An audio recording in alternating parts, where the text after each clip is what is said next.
आज बेटा 10 sound machine के क्वेश्चन आंसर्स कर रहे हैं। 2 क्वेश्चंस हैं। अब देखिए, क्वेश्चन हमें दिया है इन्होंने, describe the encounter between Klausner and Mrs Saunders. How did it affirm his belief in his own invention? तो इस क्वेश्चन के 2 पार्ट्स हैं। एक तो आपको क्लॉसनर एंड मिसेस सॉन्डर्स का जो मीटिंग है उसे डिस्क्राइब करना है, और दूसरा उस मीटिंग के बाद क्लॉसनर को अपने इन्वेंशन पे यकीन कैसे हो जाता है। तो बेटा आप जब इसको लिख रहे हो, describe the encounter between Klausner and Mrs Saunders, encounter से पहले ये बताएंगे कि वो एनकाउंटर हुआ किस वजह से, दोनों में क्या बात हुई, और मिसेस सॉन्डर्स के जाने के बाद फिर हमारे बेटा साइंटिस्ट ने क्या सोचा, क्या डिसाइड किया। तो जब हम क्वेश्चन पढ़ते हैं उसे हम डिवाइड कर लें, what all has to be written in it. Now इसमें बेटा हमने शुरुआत कहाँ से करी? क्लॉसनर continues to work on his invention and wishes to try the machine. Machine को ट्राई करने की कोशिश करता है, तो गार्डन में लेके जाता है ना मशीन को। He takes it out into the garden. He fixes the earphone to connect them to the machine, and he is able to hear a low, sharp sound at irregular intervals. ये हमारा paragraph ये बता रहा था encounter कहाँ हुआ। तो वो गार्डन में आ गया, वो ये सुन रहा था। उसके बाद आपने पैरा चेंज करके लिखा, Suddenly he hears a piercing shriek which is frightening. और उसको एक बहुत शार्प क्राई सुनाई देती है जो डरावनी सी आवाज़ थी। He looks around to see if the person who has shrieked is around.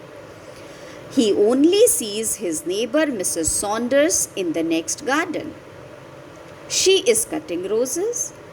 Klosner calls out Mrs. Saunders and asks her to cut another stem. Again it came, और अब की बार वो आवाज़ कैसी थी? A throatless, inhuman shriek, sharp and short, very clear and cold. जो important points थे वो आप अंडरलाइन कर रहे हो। आपके पैराग्राफ्स छोटे छोटे हैं, पढ़ने वाले को इजी रहता है, और आप क्लियर रहते हो कि आपने उसे रिपीट तो नहीं किया। इसके बाद उन दोनों के बीच में जो बात हुई बेटा वो आप लिख रहे हो 3rd पैराग्राफ में। He tells her that her action of cutting the stems of the rose flowers causes them to scream terribly because they also go through as much pain as a human being when his wrist is cut with garden shears. Shears आपको पता है बेटा, scissors. Mrs. Saunders always believed Klosner to be a peculiar and crazy person. She said, "Yes, Mr. Klosner, oh yes, and good night." Quickly she turned and ran up the garden to her house to avoid further conversation.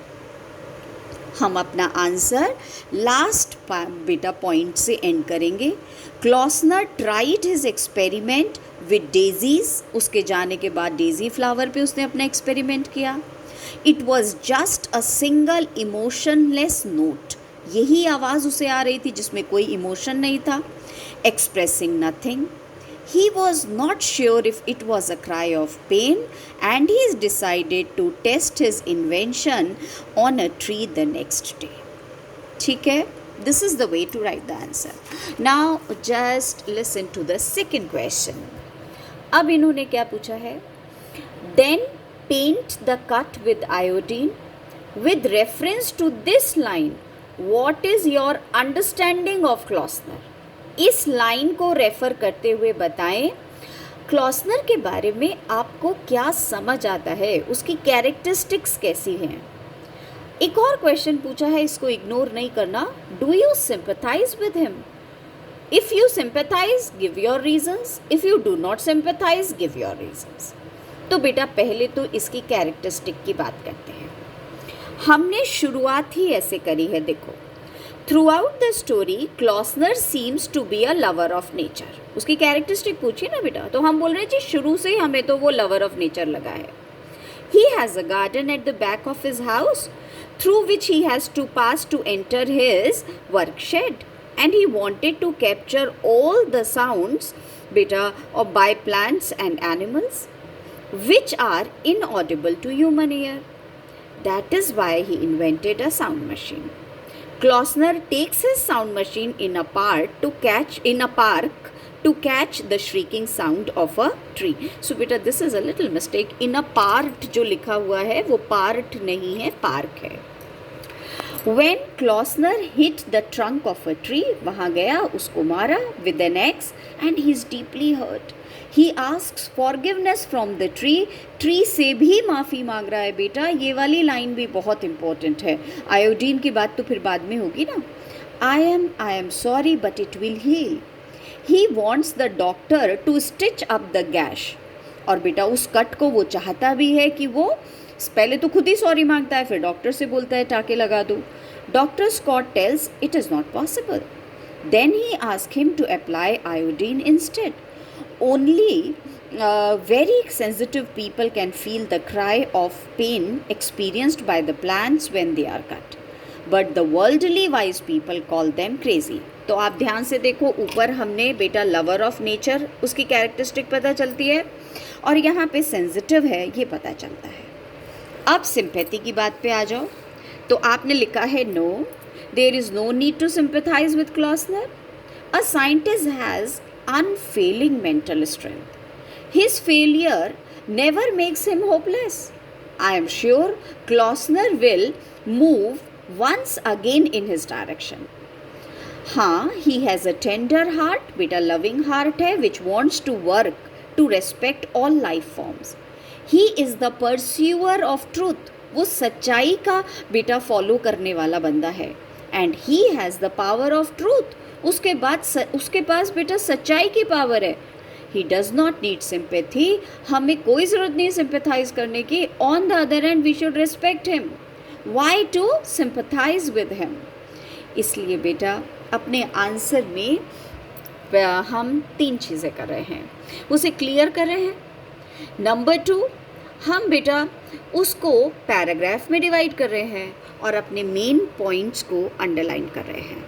And we are not writing more than 3/4 of the paper or one side of the paper. That is more than enough. Fine. Next class में फिर मैं 2 questions the sound machine के discuss करूँगी और उसके बाद फिर दूसरी पोएम पे आएंगे. बाय.